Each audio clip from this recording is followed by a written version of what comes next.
skin. You got a trash shop with a good show skin. You go downtown and you have a ball. You end up drinking past last count. Light a bottle in my heart, make you feel alright. Well, greetings and salutations, all you friends and family, fans and followers of the Zita Nation. Ladies and gentlemen, boys and girls, children of all ages, thank you for joining us here for episode 73 of the Revolution. I am your host with the most from the east to the west coast. I am the peanut butter onion breakfast toast, Emperor Zita, coming to you from the greatest place in the world, the under renovation Fortress of Solitude, here in Etobicoke, Ontario, Canada. So this week we have a very special highlight reel of our epic adventure down at Monday Night Raw here at the ACC in Toronto. It was a fantastic night. There is nothing better than seeing the WWE live, and I still will have my Night of Champions prediction for you this week. One quick note, so I have been working now at Astoria for just about a month, and it is probably the best job I have ever had in a dining room. It is fast-paced, it is intense, and on a side note to that, I've been hearing a lot of rumors around the neighborhood lately about my former general manager, douchebag Donnie, firing a bunch of fantastic staff members from Kelsey. And I just want to say a quick fuck you again. I'm not good enough for your floor. Well, I am working on a floor that makes twice as much money on an average night than you guys ever do. Take your crap about me not being fit for your low-level Kelsey's floor and shove it up your ass. Anyways, that is enough from me. Let's get on with the show. Rock and roll, baby! Here we go.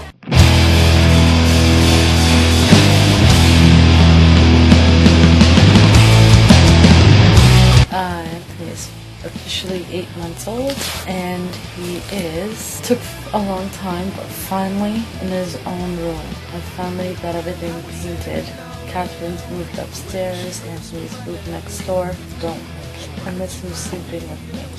And I think we might have the second tooth in the works. His gums are really white beside the tooth that popped out 2 weeks ago.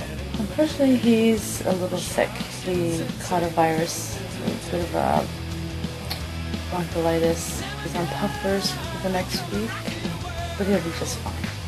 They just absolutely loved him. They brought him toys in after that. We brought an abacus, and one of the nurses even made him a little toy out of a piece of a lid from something and a sterile, clean urine cup. And he just went to town, and he was throwing it into the abacus and taking it out and putting it in, taking it out. But they all referred to him as adorable. They wanted to take a bite out of him, and one nurse referred to him as, "What are we going to do with Mr. Chubby Cheeks?" Well, no new words, really. Possibly Mama. Hopefully. I haven't heard it, though. Have you heard it? Well, supposedly thinks he heard it. The nurses at urgent care thought he was absolutely adorable. And they brought him, they were doing the mask. He did not like it very well. They had to actually come and close the sliding doors because you could hear him through the whole urgent care. Oh, and he's 24.2 pounds. Very heavy. A giant sack of potatoes.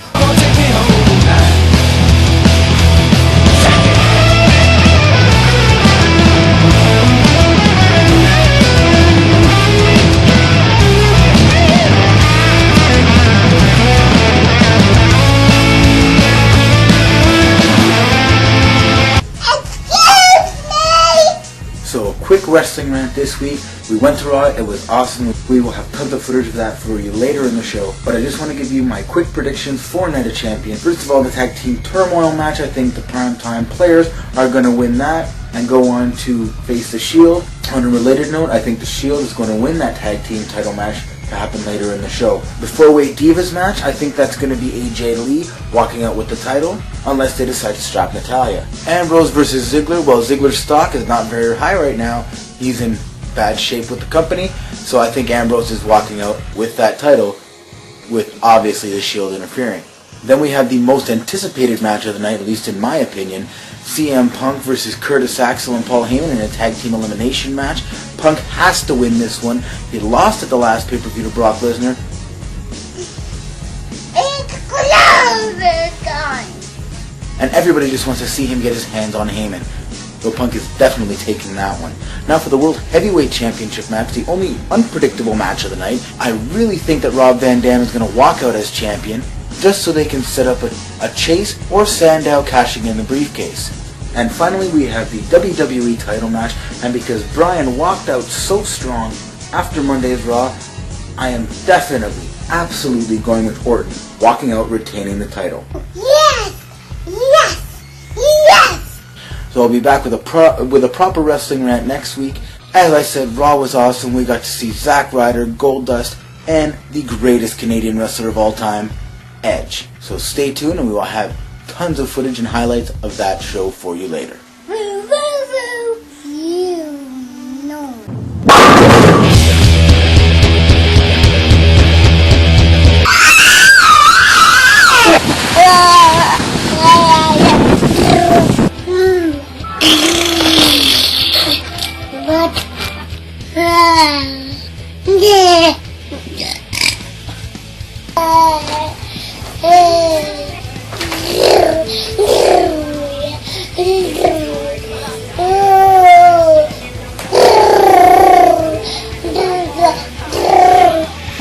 Batte le mani, stasera viene papà e portali il cioccolato. Chiudo da mangià, toccateli.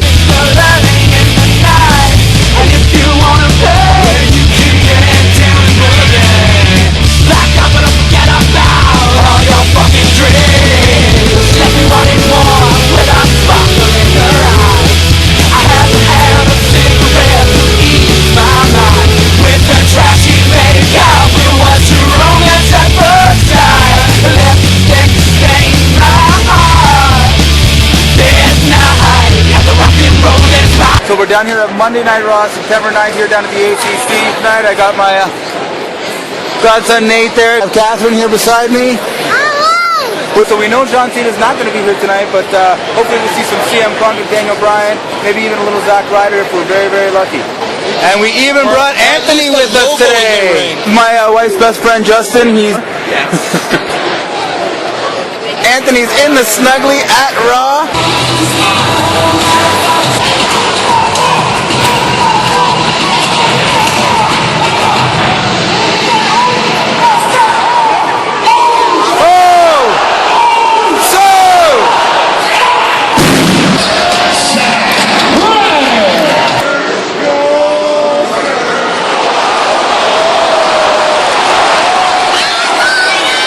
Caught him. Oh!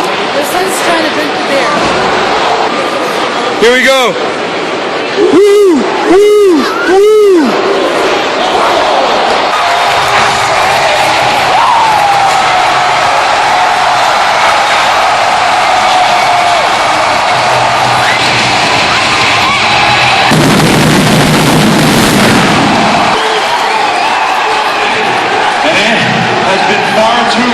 I've been able to say this, but welcome to the cutting edge, Daniel Bryan.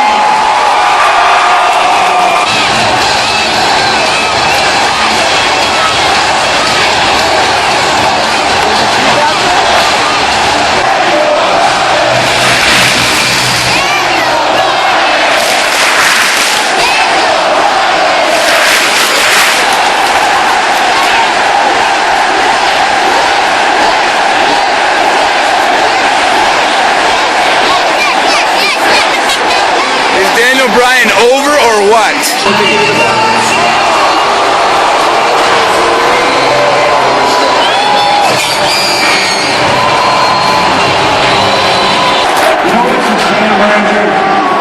It's a shame that you're supposed to be the face of the WWE, but you act like an entirely different body part.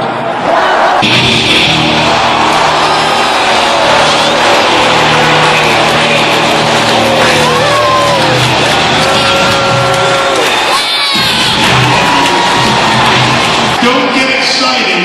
Everyone knows Edge's ability to fight like a man is long past. awesome.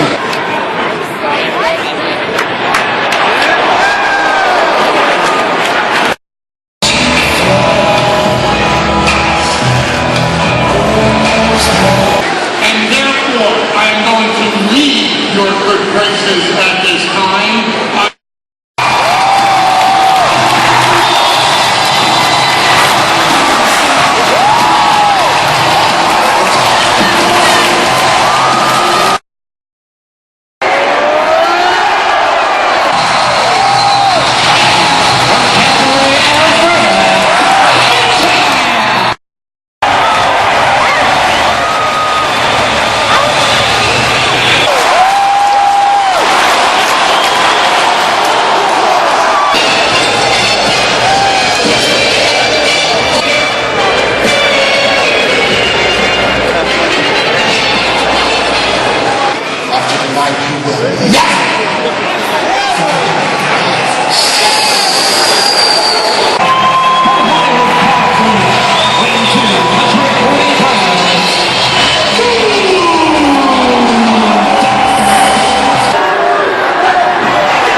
And this is the swag we picked up today. Oh yeah. So we are on our way back home from Raw.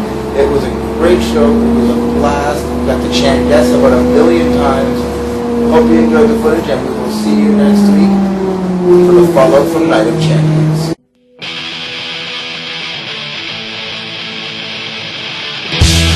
But I'm gonna go to school today. I don't want to. Stay here. Hi. I'm cleaning. That's mine. I said it first. Marshmallows and me are mine. They're mine. My marshmallows. I just think for my mommy. I just love where you go camp. This is Gaga. Let's see my television. Oh no. Olivia. I want to go to wrestling now. Can we go to wrestling now? With Doug Raya. That was my favorite. With Smokey. You and your camera. You and your stupid camera. Trying to recall electric nights, leave me waiting for the fall, waiting for the fall, waiting for the fall.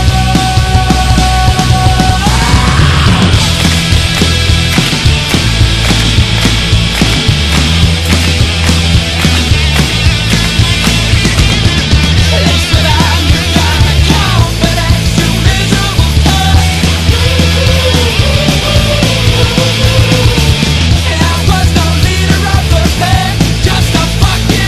Hello people, it is comic book day, and this is our first comic book day without the princess, so this week it is just me and Prince Anthony. We're headed up to Excalibur Comics. We're going to go see Rob and Fred, my prophet and my expert, find out what they have to say this week. It is kind of sad because Catherine is not with us this week. This will be the first comic book day since she was born that I haven't brought her to Excalibur Comics. So this is my new co-host for Comic Book Day. He's the strong silent type. So, we will see you soon, people. He likes to watch the trains just like his sister. We ran into here for Comic Book Day. My consigliere, we haven't seen him in forever. I know. So we're back down here at Excalibur Comics. We made it in one piece. Me and Anthony alone this week. No Empress, no Princess. We actually ran into my best friend at the subway, so that's pretty cool. So we're headed upstairs. Maybe we'll see Paul. Maybe even Big Mike's feeling good enough to come down this week. We will see you guys upstairs, find out what Rob and Fred have to say. But now it's time for Steps of Two. This is Excalibur Comics, 3030 Bloor Street West, upstairs above the Kingsway Theater.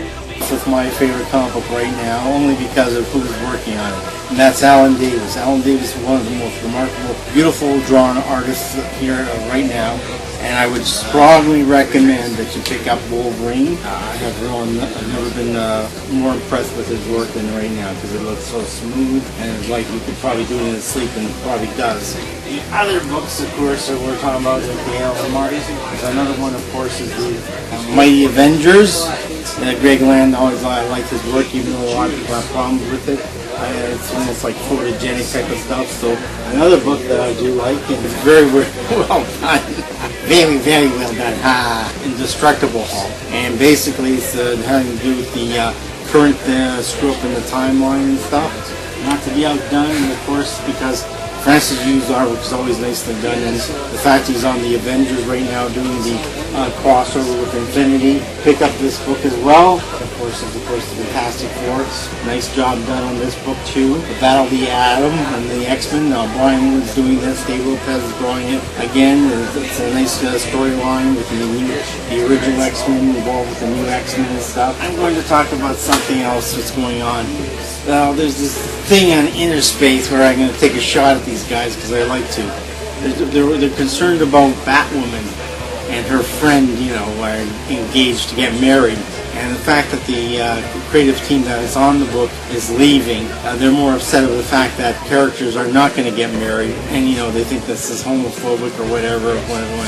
The most important thing is a lot of stuff is happening at DC Comic Books where basically a lot of the creative artists or the writers and artists are leaving the books and stuff because basically sometimes they can't define what's going on, and because of that, a lot of these guys are leaving books, basically mid storyline and stuff, and that's not good. Again, that's more important what's going on, not this other crap that they have to bring in about, gay people getting married, stuff. That has nothing to do with what's really happening, which is a lot of creative differences in DC Comic Books right now. It's more to do with what's going on with the editorial policy that is basically pissing people off, and there seems to be a little rift now going on in DC Comic Books, so we'll see how it turns out. Okay? And that's it for this week. Syria again is still in the news. I guess we get the Russians saying the video evidence it was actually the Al-Qaeda rebels shooting the makeshift Syrian missiles. The Turkish government saying they captured Al-Qaeda hideouts with sarin and also equipment to make the makeshift missiles. Points to the actual Al-Qaeda who actually shot the missiles of the Syrian missiles. It wasn't the Syrian government. Why would the Syrian government actually do that to their own people? They would invite international intervention into their country for shooting those missiles for their own people. They would get the whole world against them, and it would be to the disadvantage to do that. It's Orwell's 1984. The Americans support the Al-Qaeda rebels in Syria, but they're fighting them in Iraq and Pakistan. Different wars are created to gain control and to create fear among the public. Today is the 12th anniversary of 9/11. All the 9/11 documentaries out there, I still think Dr. Julie Wood's Where the Towers Have Gone is still the best explanation of how the buildings were destroy it using scalar weapons, free energy weapons. John Lear, the son of the Learjet guy, he also worked for the CIA, and through his CIA connections, he said they also used that free energy weapon on the FBI Maribel, actually test run for 9/11. And the company that cleaned up both the FBI building, the Mara building, and 9/11 were the same company. They took away the evidence before the authorities can actually determine who was responsible. It seems whenever you have a practice run, be very wary. Same with London 7/7, they're practicing terrorist drills. Same with Sandy Hook, they're practicing school shootings. The next thing you know, that same day, that 10 minutes away, and the next thing you know, they have a Sandy Hook. Same with Boston Marathon, they're practicing terrorist bombing, and then the bomb happens. So next time you hear they're going to practice anti-terror drills in the TTC subway station, I wouldn't get on the TTC that day. Well, that's it. It's done. So ends another week of the Zita Nation. Thank you for joining us here for another episode of The Revolution, and come back next week for a brand new episode right here on YouTube. Go back and check out all of my other episodes right here on YouTube, and subscribe to my channel, one word, Emperor Zita, right here on YouTube. Pick up your Drop Dead Pinups Electric Night CD. Check them out on iTunes, and follow them on Twitter at Drop Dead Pinups. Don't forget to follow me on Twitter at Emperor Zita. Head down to Excalibur Comics for all of your comic book and conspiracy related needs.